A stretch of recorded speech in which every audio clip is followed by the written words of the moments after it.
Bueno, y comenzamos. Ahora sí, buenos días a todos, bienvenidos a esta nueva jornada que denominamos Gestión de la Prevención en la Empresa Agraria en el marco del proyecto INTA PDI 094. Y para esto nos está acompañando el ingeniero Ignacio Paunero. Ignacio es ingeniero en producción agropecuaria, tiene un magíster en Science en horticultura por la Universidad Nacional de Cuyo.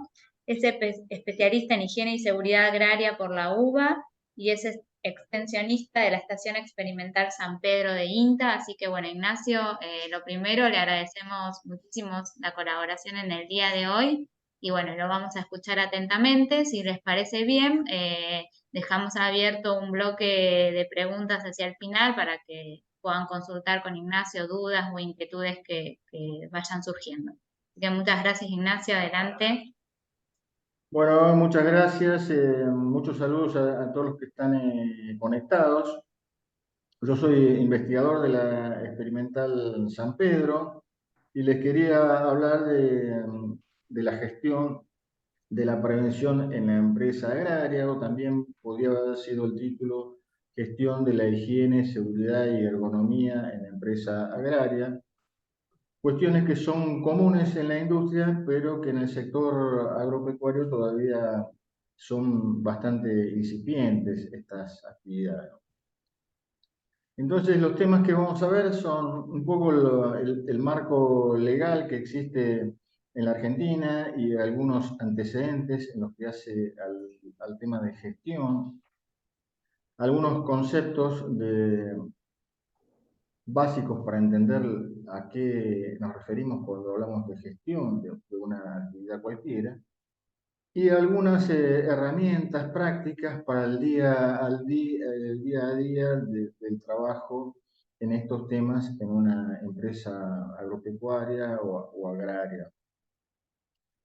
Entonces decimos que eh,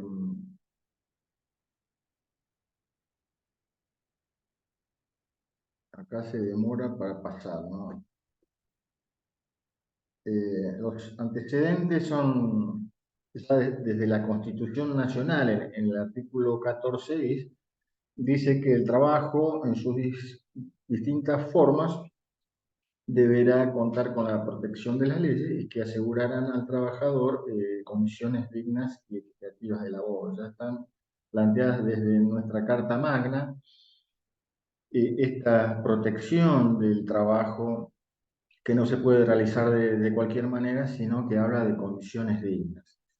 Por supuesto, ese marco legal se continúa con las leyes específicas, que es el régimen nacional del trabajo agrario, la ley de higiene y seguridad en el trabajo, que tiene un decreto específico para la actividad agraria, que es el decreto 617, y finalmente la ley de riesgos de trabajo, que es la que establece las ART y los sistemas de compensación. Específicamente con respecto a la gestión, tenemos la resolución 523, que son las directrices nacionales para la gestión de la seguridad y la salud en el trabajo, y tiene otra resolución complementaria, la 1629, que es el reglamento para el reconocimiento de las empresas que están haciendo estos sistemas de gestión.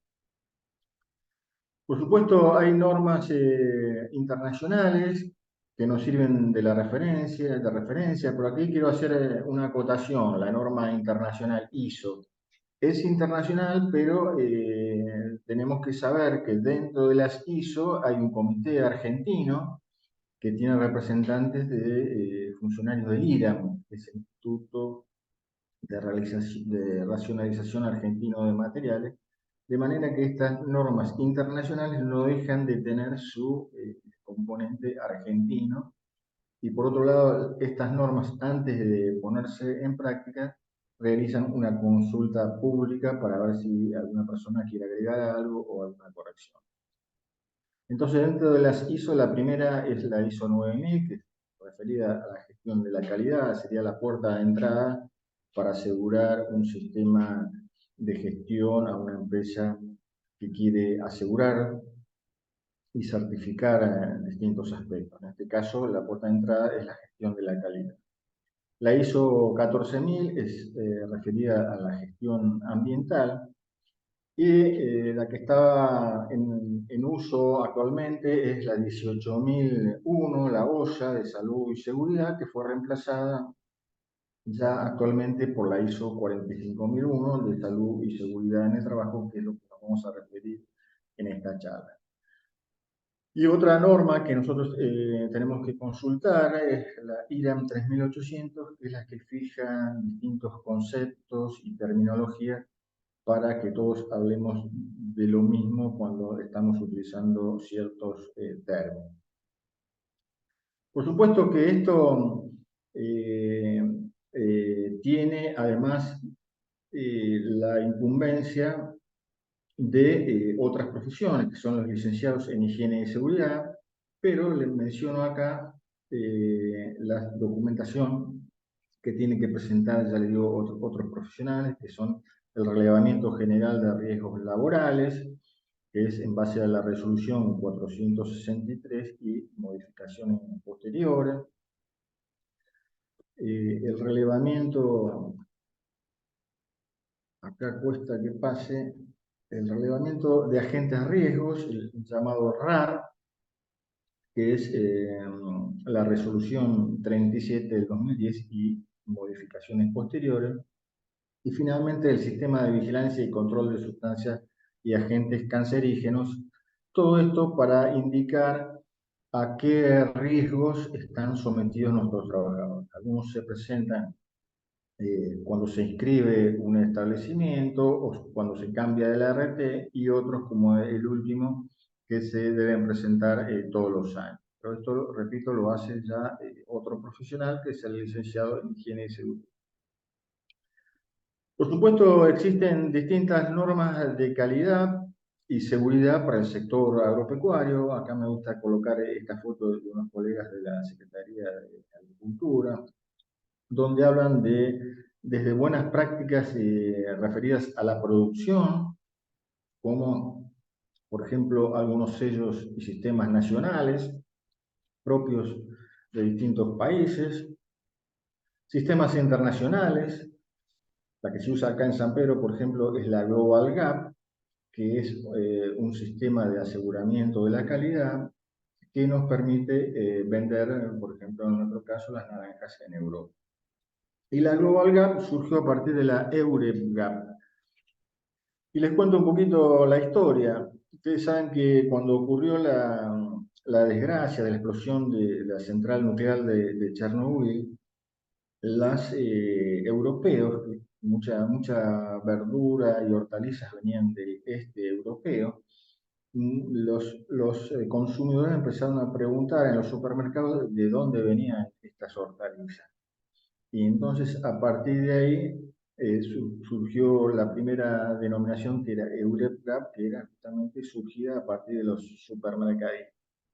Y esa fue una de las razones indirectas, digamos, de que surgiera como un gran abastecedor de hortalizas a Europa, el sur de España, Almería, un poco en reemplazo de toda esta producción que venía del este europeo. Fíjense cómo la acción perjudicial de uno fue en beneficio de otro, en este caso de España y Almería. Bueno, ese detalle, ¿no? Después, otras normas internacionales, las normas ISO, las HCCP, por ejemplo. También existen sistemas propios creados por empresas para asegurar a sus clientes cuáles los sistemas que implementan.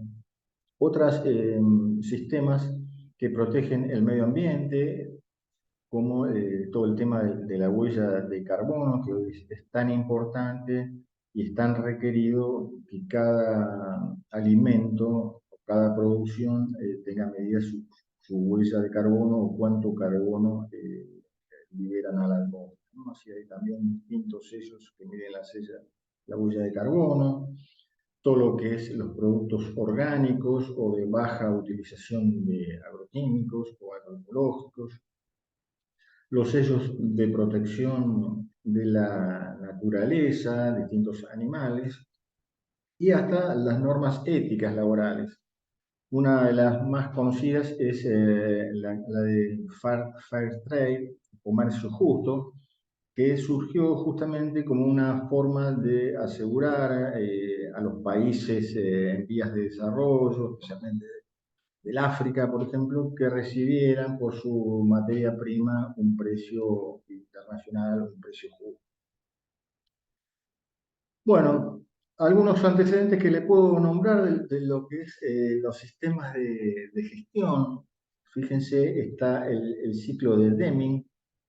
Ese es William Edward Deming, es uno de los principales pensadores y maestros de lo que se llamó posteriormente la calidad total.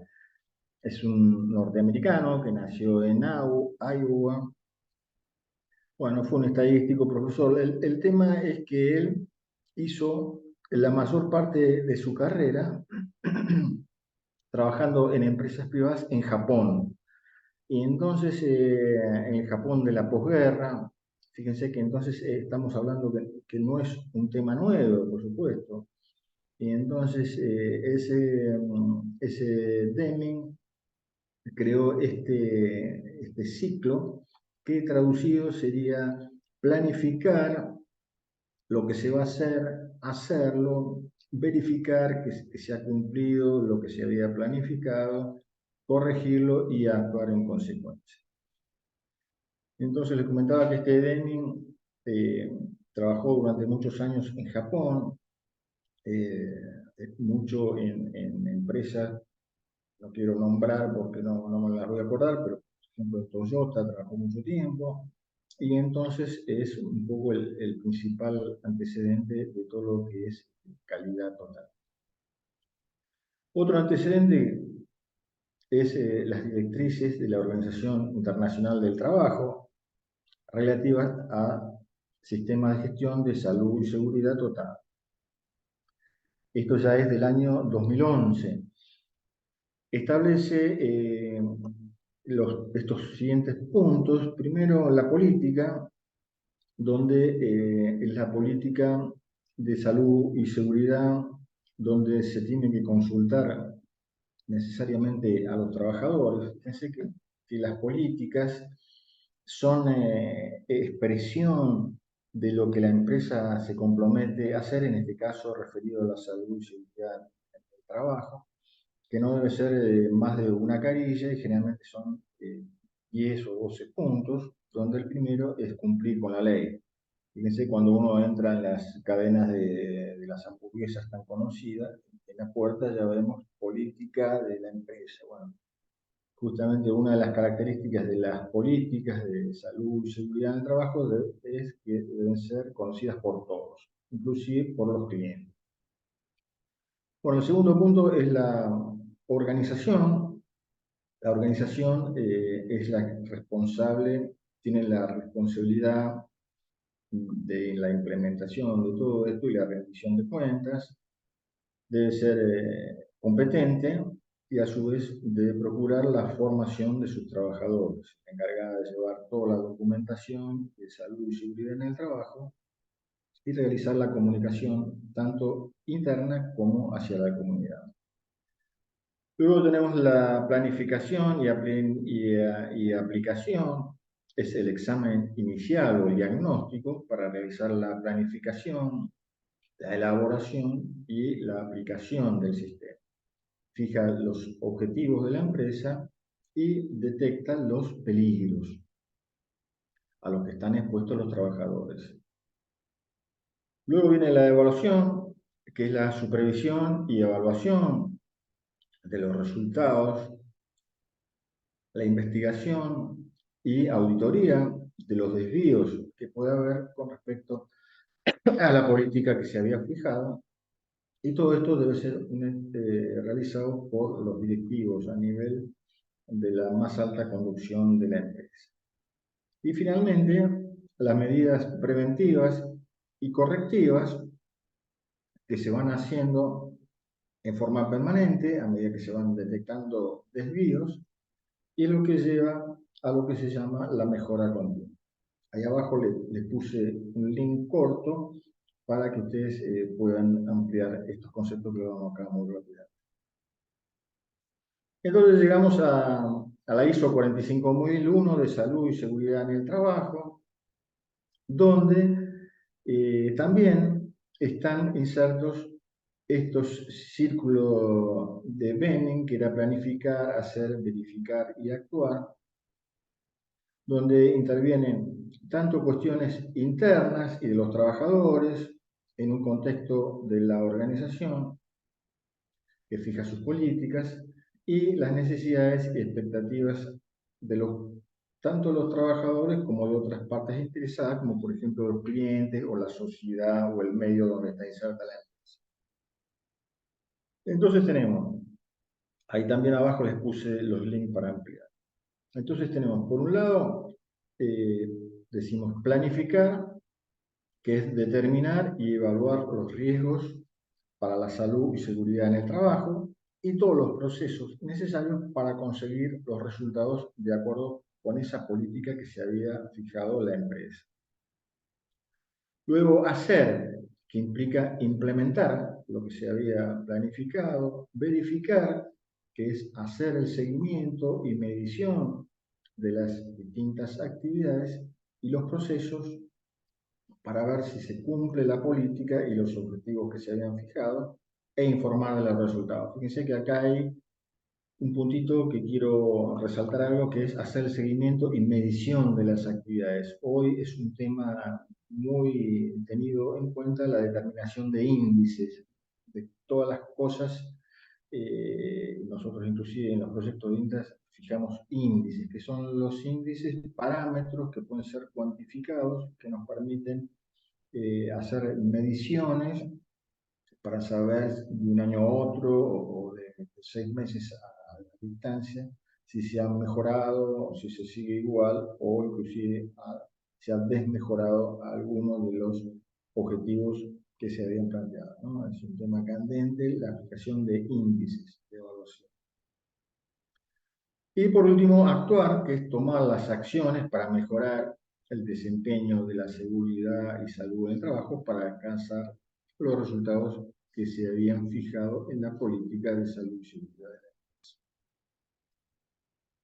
Entonces, bueno, el objetivo que fija esta ISO 45001 es prevenir lesiones y deterioro de la salud relacionados con el trabajo y proporcionar lugares de trabajo seguros y saludables. En consecuencia, es de importancia crítica para la organización identificar los peligros y minimizar los riesgos para la salud y seguridad en el trabajo, tomando las medidas de prevención y protección al eficiente. Fíjense que parece una cuestión de perogrullo, pero todo se basa justamente en eso, es la identificación del peligro y actuar para que los riesgos sean menores. Entonces nosotros nos hacemos la pregunta, ¿sabemos la diferencia entre peligro y riesgo? Lo pensamos un ratito y tomamos las definiciones de la norma IRAM 3800 que yo les mencionaba ahí, que fija algunas definiciones. Entonces dice que peligro es toda cuestión o situación con potencial para producir daños a las personas o a la propiedad. Básicamente el peligro puede dañar a las personas o a la propiedad. Si son daños en términos de, pueden ser de accidentes o de enfermedades profesionales. O, por supuesto, a la propiedad o al ambiente o toda una combinación de ellos. Y el riesgo, por su parte, es una probabilidad de que ocurra algún, se lleve a la práctica, a la realidad, algún evento de estos peligrosos y la magnitud del daño o la consecuencia que se produciría si este suceso se produce. Entonces, siempre se dan ejemplos, por ejemplo, de animales. En este caso vemos el caso de un león. El león sería, en este caso, el peligro. Y si nosotros vamos a querer hacerlo mover o llevarlo con una escoba, como está este hombre ahí, el riesgo es alto. Y la magnitud de si lo ataca el león al señor, también las consecuencias, digamos, son que pueden ser graves o que pueden provocarle la muerte. Es una situación de alto riesgo. Por otro lado, si es el mismo león, y sé que el dibujito es el mismo, o sea que el peligro es el mismo, está dentro de una jaula, la persona no puede ser atacada, ni tampoco puede sufrir ningún tipo de lesión, entonces hablamos de situaciones de bajo riesgo. Y acá le puse toda una serie de fotos para ampliar, porque todo realmente estos sistemas que parecen complejos se basan justamente en estas cosas, en estos conceptos. Acá tenemos el peligro de estas chicas, muchas fotos estas las saqué yo y otras saqué de internet, ¿no? Por ejemplo, acá peligro de caída, estas chicas que están en una mesa clasificadora de naranjas, en una planta de empaque, están subidas a un banco. Entonces, si se mueve la compañera o se distrae o se hace para atrás, se cae, se puede torcer un tobillo, se puede quebrar una pierna, golpearse. Entonces, ¿cómo es la situación mejorada? Bueno, en otro empaque saqué estas fotos de una situación con una baranda, de manera que si la trabajadora se hace para atrás, aunque no quiera, tiene un apoyo, aunque vaya distraído, no se puede caer. Entonces acá tenemos una situación de alto riesgo, la de la izquierda, y de bajo riesgo, la de la derecha. Pero fíjense que puede pasar detalles que hay que tenerlos en cuenta. Por ejemplo, esto, ahí donde vemos la flecha en roja, vemos que la empresa había hecho todo el gasto de colocar las barandas y todo, pero había dejado ahí situaciones incomprensibles, ¿no? Por ejemplo, un espacio con un hueco donde realmente la situación que era de bajo riesgo se volvió a colocar como de alto riesgo, porque acá puede meter la pierna, es una parte que no tiene baranda, así que hay que tener en cuenta esos detalles, situaciones de alto riesgo y de bajo riesgo. Otro peligro es el peligro de choque eléctrico, que lo tenemos en todas las instalaciones. Acá tenemos un tablero sin ninguna protección, con todos los bornes expuestos, y un tablero bien hecho, que faltaría el candado, con la botonera y todos los bornes protegidos. Entonces tenemos situaciones de alto riesgo y de bajo riesgo. Otras cuestiones de peligro son el peligro de las lesiones de espalda. Acá son actividades de vivero que se hacen en la zona. Por ejemplo, llenando las bolsas con tierra, encontré este trabajador en esta posición. Y en el mismo vivero había otro señor ya con algunos años que no había hecho otra cosa que cortarle la silla, las patas a una silla. Y bueno, está en una situación un poco mejor, no es la ideal, pero es una situación donde los riesgos son menores de producirse lesiones o dolores de espalda, que son la principal causa de ausentismo en los trabajadores, sobre todo en cultivos intensivos.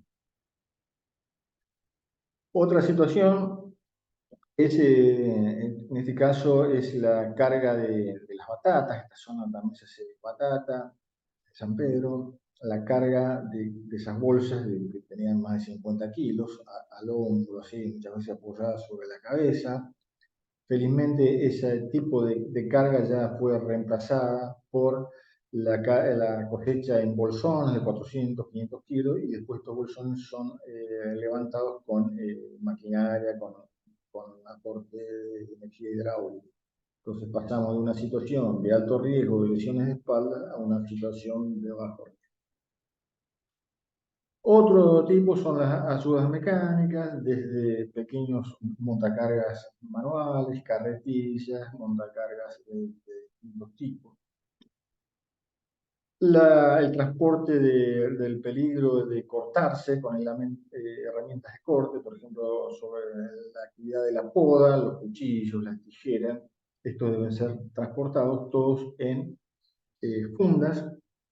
Fíjense acá en la imagen de la derecha, un trabajador utilizó su inteligencia para hacerse una funda de costo cero. ¿Qué es lo que hizo? Ahí se ve ese serrucho. que lo colocó y lo arqueó. Es un caño de 40 milímetros, un caño de riego, encontró un pedazo de caño por ahí, lo calentó, le dio la forma, inclusive le hizo un agujerito para pasar el cinturón y ahí puede llevar perfectamente su serrucho cuando se está desplazando de un lote a otro, ¿no? Lo mismo las tijeras, se hacen cartucheras y fundas de cuero, etc. Todas herramientas de muy bajo costo que ayudan a evitar los peligros de corte con distintos tipos de herramientas con fibra. Situación que pasamos de alto riesgo a bajo riesgo.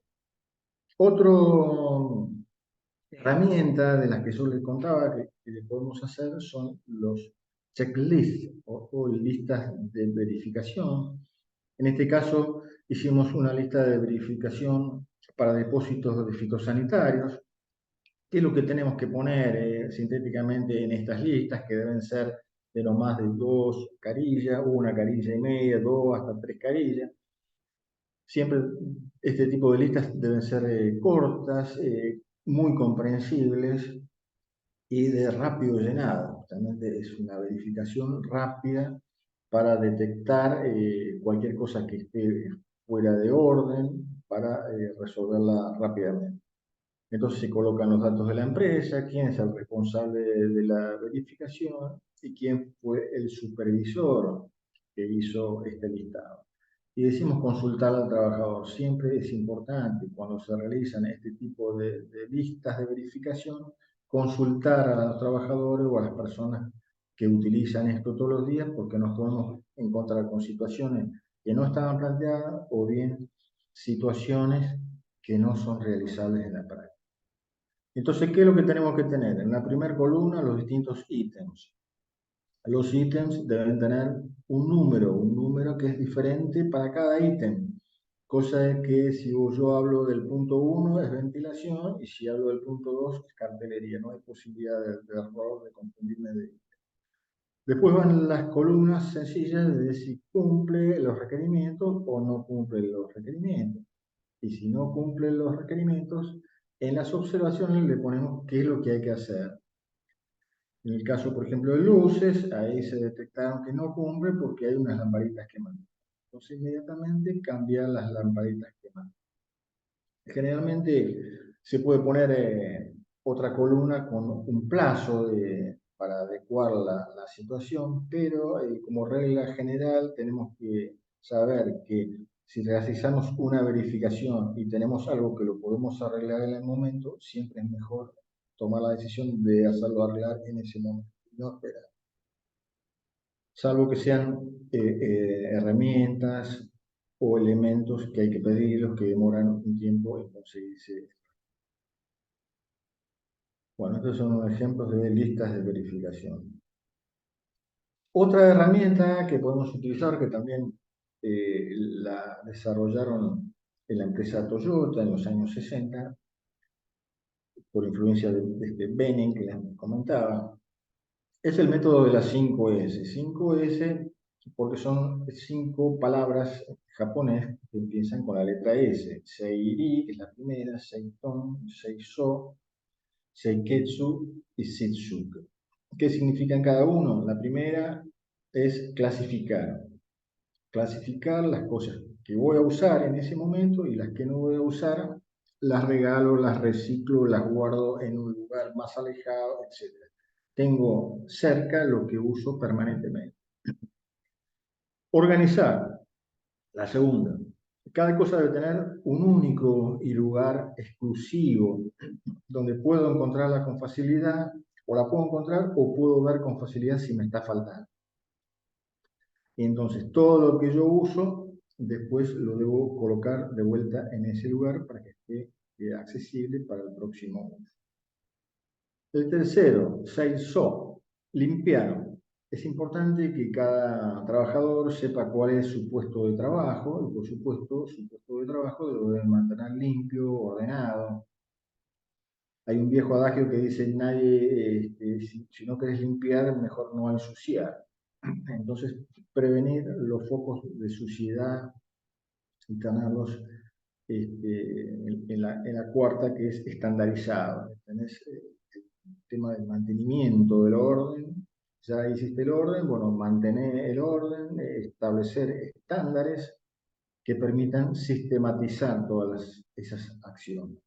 Por ejemplo, en un baño yo puedo tener, bueno, si tengo detergente, si le pasa el lampazo, si limpié los papeles, hacer también ahí se puede utilizar una lista de verificación para tener estandarizado, por ejemplo, la limpieza de los baños. Y sustentar, que es aplicar un mecanismo de monitoreo para evaluar los resultados y compararlos con los estándares que se habían definido. Siempre es la evaluación permanente para ver que haya, si hay desvíos y volver esos desvíos a verificarlos, a corregir.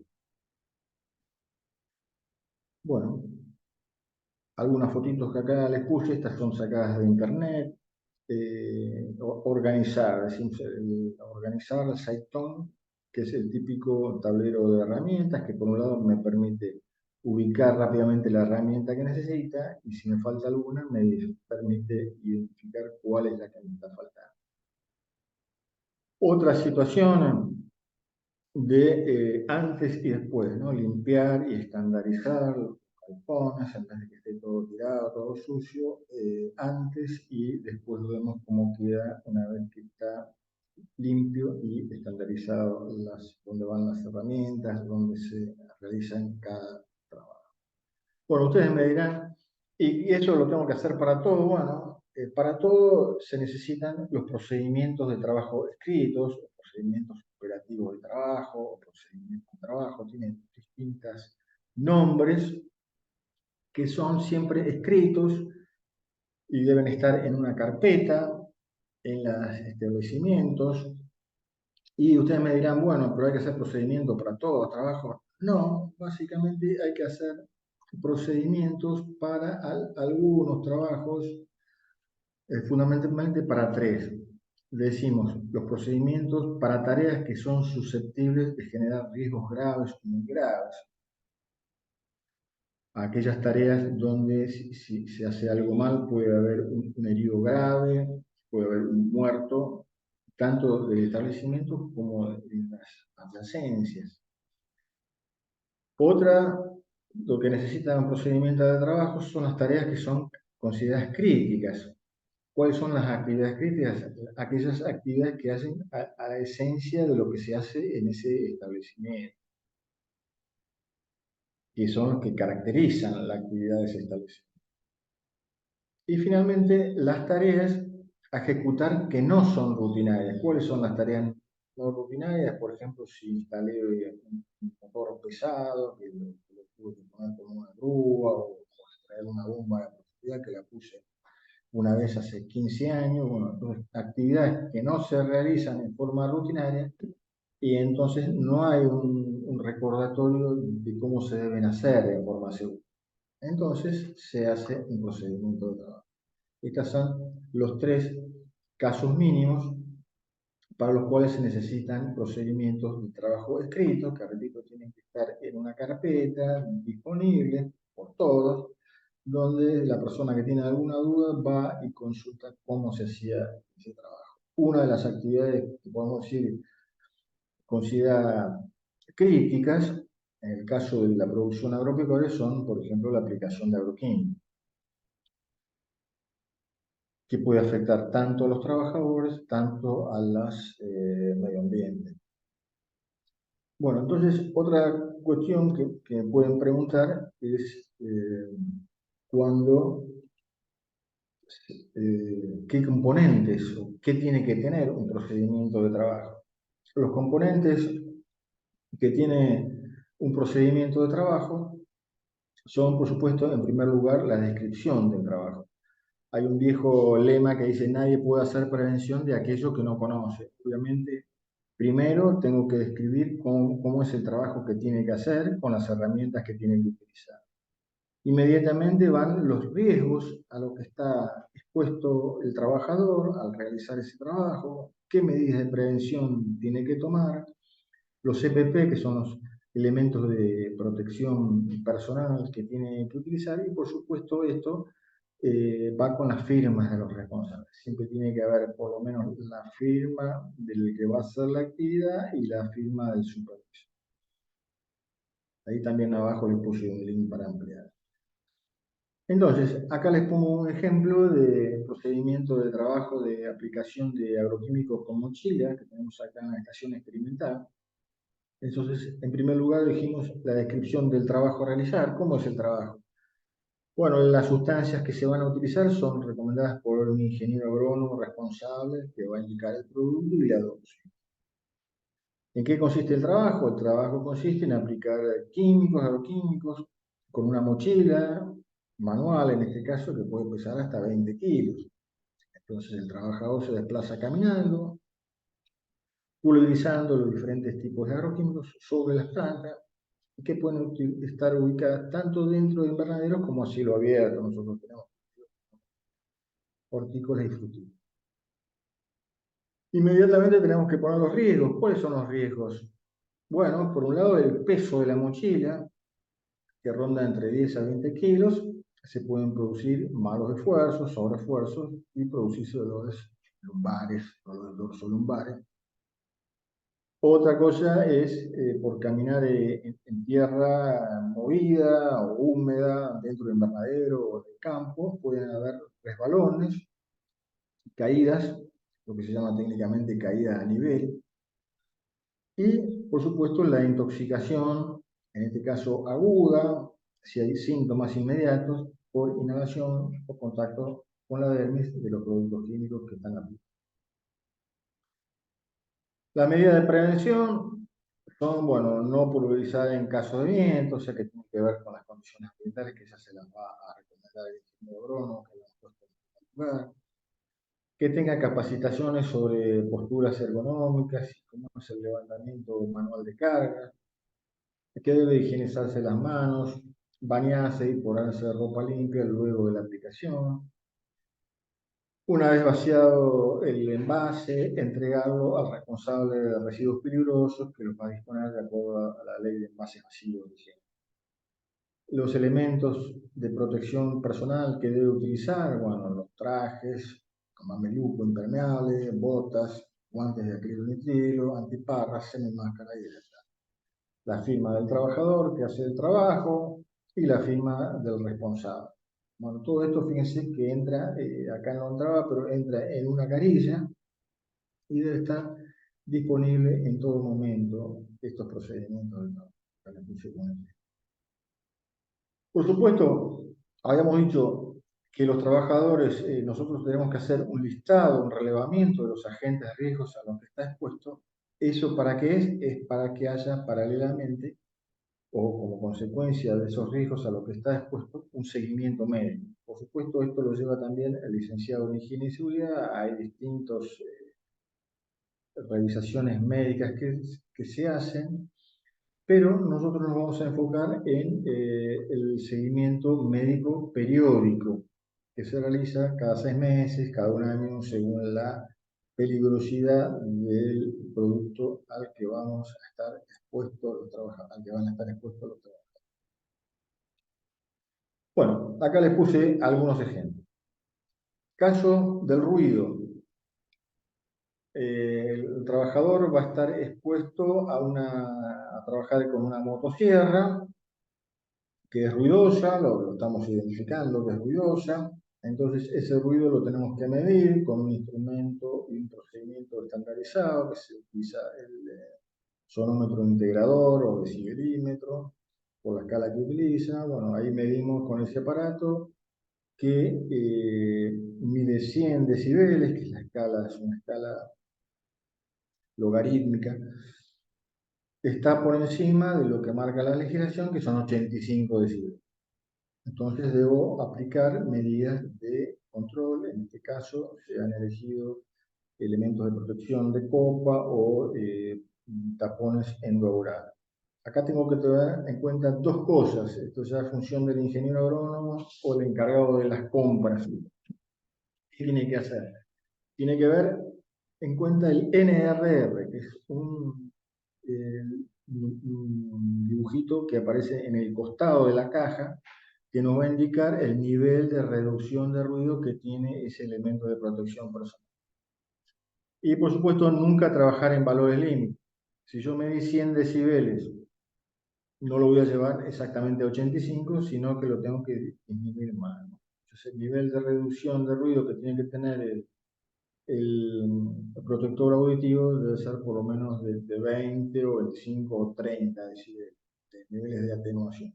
Y otra cosa que tengo que tener es que los elementos de protección personal, no todos, pero ya 5 por lo menos, tienen homologación. Y como sabemos que tiene homologación, tiene que tener estos sellos, que ahora los vamos a desarrollar un poquito más adelante. El seguimiento médico. ¿Cómo se hace el seguimiento? A través de una audiometría. La audiometría me va a dar como resultado que la persona tiene una audición normal o ha perdido la audición.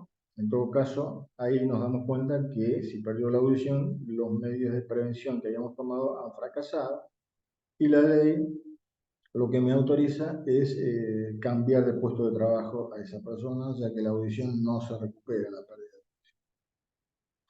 Bueno, otro ejemplo también siguiendo el caso de la motosierra otro riesgo que tiene es las vibraciones. En este caso se llaman vibraciones mano-brazo, que se miden con un acelerómetro triaxial, que mide el eje X, Y Z. Bueno, eso me puede comparar con la legislación y me da que la aceleración a la que está expuesto está dentro de lo permitido o que no cumple. Y también otras cuestiones que podemos hacer para ver el día a día es conocer algunos síntomas. Por ejemplo, los trabajadores que están expuestos a vibraciones pueden desarrollar el síndrome de Raynaud o la enfermedad de los dedos blancos. Por supuesto, es momentáneo, en algunos momentos se le ponen los dedos blancos, luego se le ponen normales.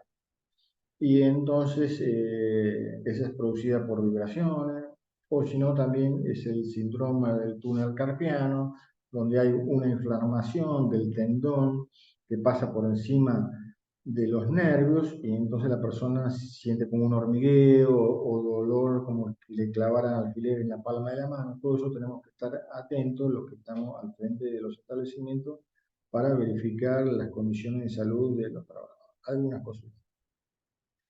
Gestión responsable de los fitosanitarios es otro tema de la gestión que tenemos que estar atentos. Una forma de analizarlo es siguiendo lo que se llama el camino del producto, que arranca desde la selección del producto. Esto lo voy a dar de forma muy resumida porque dentro de este proyecto donde estoy participando hay especialistas en cada uno de estos temas. Entonces yo le voy a dar una orientación general de la gestión, ¿no? La selección del producto, ¿qué tenemos que elegir? Por supuesto dijimos que tiene que ser el ingeniero agrónomo, que el producto tenemos que tratar de que sea el menos tóxico, si es posible de banda verde, que utilicemos el monitoreo para ver cuándo la plaga es más susceptible y eso me va a permitir hacer menos aplicaciones y con menores dosis.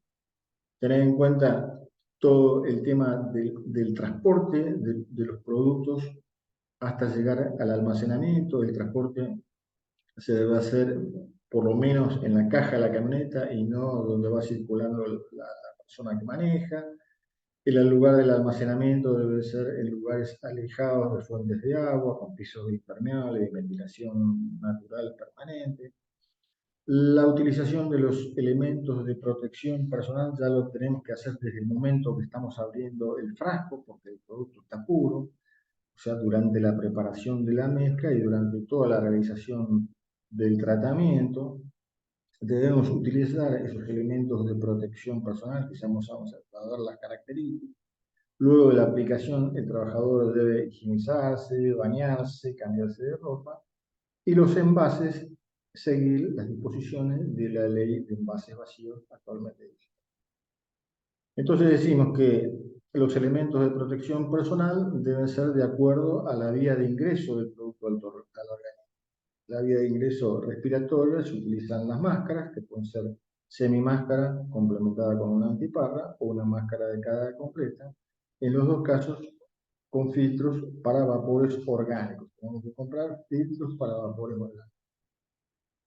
Y por vía dérmica tenemos los guantes, que tienen que ser de un material que se llama acrilonitrilo, y los trajes impermeables, que pueden ser de distintas telas. Justamente un tema de investigación a nivel mundial es encontrar telas que por un lado sean impermeables y por otro lado permitan circulación de aire para que no sean tan calurosas que los trabajadores siempre se niegan o son renuentes a utilizarlos porque son muy calientes, obviamente.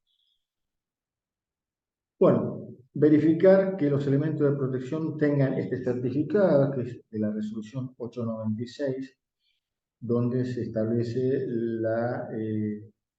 que sean homologados. La homologación no es otra cosa que una institución que prueba que ese producto cumple lo que dice que hace, ¿no? Entonces, el IRAM lo hace, o estos institutos. Entonces, ¿qué pasa con los elementos que todavía no están homologados en la Argentina? Justamente son las máscaras y los trajes. Entonces, debemos fijarnos que tengan la certificación en sus países de origen. Las máscaras, en Estados Unidos las certifica el NIOSH, y en Europa tenemos que ver el sello CE de la comunidad. Ese sería el criterio. Por supuesto, tenemos que ver que alguien externo verifique que estamos haciendo lo que dijimos que íbamos a hacer. Esas son las auditorías. Ojo que podemos hacer auditorías internas, donde nos vengan a ver qué es lo que estamos haciendo compañeros que trabajan en otra área de la empresa, o bien auditorías externas con empresas que se dedican a eso si nosotros estamos buscando una certificación. Todo esto complementado, ya estamos llegando a los horarios, todo esto complementado con capacitación. Lo ideal de las capacitaciones es que sean al inicio de cada actividad para refrescar los conceptos de qué es lo que se va a hacer, qué riesgos hay y cuáles son las medidas de prevención. Nosotros en la Estación Experimental San Pedro hemos desarrollado toda una serie de guías de trabajo, sobre todo para la actividad frutícola y la actividad hortícola, y toda una serie de folletos para las distintas actividades. Todos estos están disponibles en la web. Y publicaciones y demás de los distintos cursos. Nosotros hicimos durante 20 años cursos de higiene y seguridad para la empresa. Otra de las capacitaciones importantes son la capacitación en lo que hace a control de incendios, que deberían incluir los temas de saber cuáles son las clases de fuego, qué tipo de matafuego y qué acción hay que hacer en caso de un incendio. Por supuesto, acá da para otras charlas, como es las situaciones en caso de emergencia, donde cada persona tiene que saber qué rol tiene para actuar rápidamente en una emergencia donde hay un compañero herido o bien se está produciendo un incendio o ha habido una explosión, por ejemplo. También es importante la capacitación en primeros auxilios.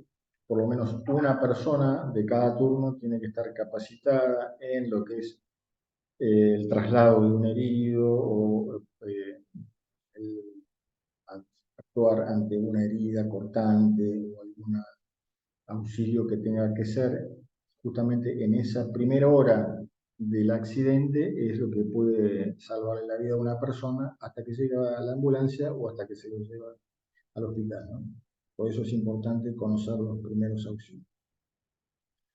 Los levantamientos manuales de carga, flexionando las piernas y manteniendo la espalda recta, nunca encorvar la espalda para hacer ese tipo de esfuerzo. Y una cosa que le quería comentar, que es una publicación que acabamos de hacer con unos colegas de Corrientes, es la realización de ejercicios. Estos son tensando la espalda hacia atrás de la manera que están en la foto, tanto de pie como acostado.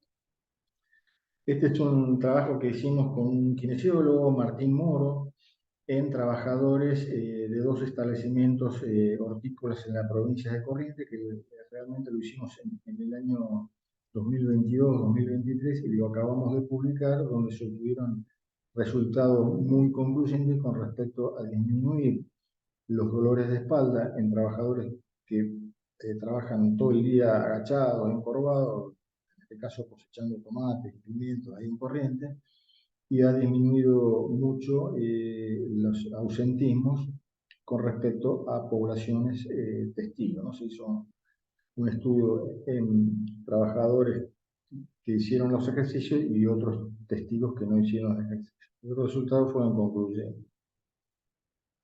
Bueno, todo el contar con baños, instalaciones sanitarias, las cartelerías, con los planos de evacuación, los puntos de reunión, información de riesgos eléctricos. Bueno, como conclusión, ¿cuáles son los fundamentos de la gestión de la salud y seguridad en el trabajo? En primer lugar, dijimos el cumplimiento de las leyes, la identificación de los peligros y la actuación para reducir los riesgos, la actuación y la verificación de la actuación para corregir distintos desvíos, para, con el complemento de la capacitación constante, lograr la mejora continua en los aspectos de salud y seguridad del trabajo. Todo esto para lograr el círculo virtuoso del trabajo, esa relación entre el hombre y su trabajo, que se produzca en un ambiente de seguridad para evitar que se produzcan accidentes, en un ambiente de higiene para evitar que se produzcan enfermedades y de ergonomía para evitar o para adaptar el trabajo a las personas. Todo esto, lejos de ser un gasto, es una cuestión que lleva a mayor eficiencia y mayor productividad en la empresa.